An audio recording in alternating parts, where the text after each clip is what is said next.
big part of Fun Friday in my class is store. So I only open class store on Fridays and I only let them trade tickets on Fridays. This is like my reward system in my classroom. They are literal tickets. Like I just bought a big giant roll of tickets off of Amazon. They keep their tickets in these little mesh bags. This is what I call their wallets, and they're in charge of keeping track of all their tickets in this. I've been using this system since I started teaching 2.5 years ago. On Fridays, if they have earned Fun Friday, they are allowed to come up to my table and trade their tickets for what we call a gotcha. Gotcha is our school-wide reward system. They trade 5 tickets for 1 gotcha. So they have to come up to my table, put their tickets in groups of 5, and then tell me how many groups of 5 they have. That also helps them do a little math. With those gotchas, they can either put it into a school-wide drawing that they do every Fridays during lunch, or they can buy stuff from my class. I have lots of stuff. I have 3 gotchas is a candy, a sticker, or a brain break. So a bunch of stickers. For 5 gotchas, they can do a fancy pencil, do a bookmark, stuffed animal, or be the lucky duck for the day. So every morning I draw a lucky duck, which is my helper of the day.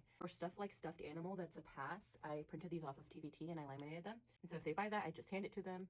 And when they want to use their pass, they just give it to me in the morning and they're good to go. This is everybody's favorite. For 10 gotchas, they can do a wheel spin. Some of it is worth more than 10 gotchas and some of it is worth less than 10 gotchas. I used to have 2 spaces that said nothing on them, but so many kids would land on a nothing and I would feel so bad. So I took those off. I tell them it's a game, like you might get more than it's worth, you might get less than it's worth. Big ticket item that they all try to get is Lunch with Miss Diaz on here, because the most expensive thing in my store is Lunch with Miss Diaz and it costs them 30 gotchas. So that's what they always try to shoot for. I don't know what it is, but Lunch with Miss Diaz has been the thing that has been spun the most times, hands down, on this wheel ever. And I don't think it's that they're cheating or anything. I think it's literally their luck. Because I tell them, give me like one really good spin. I don't let them just go like, oh, you know.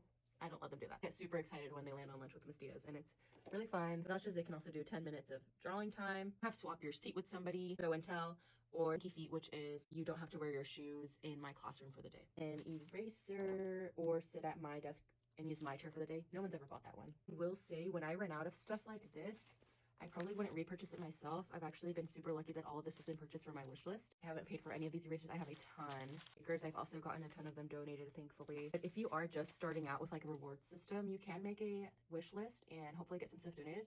But if you can't, then there are those really good options like shoes off for the day, pajama day, hat pass, stuffed animal, swap seats, sit at the teacher's desk.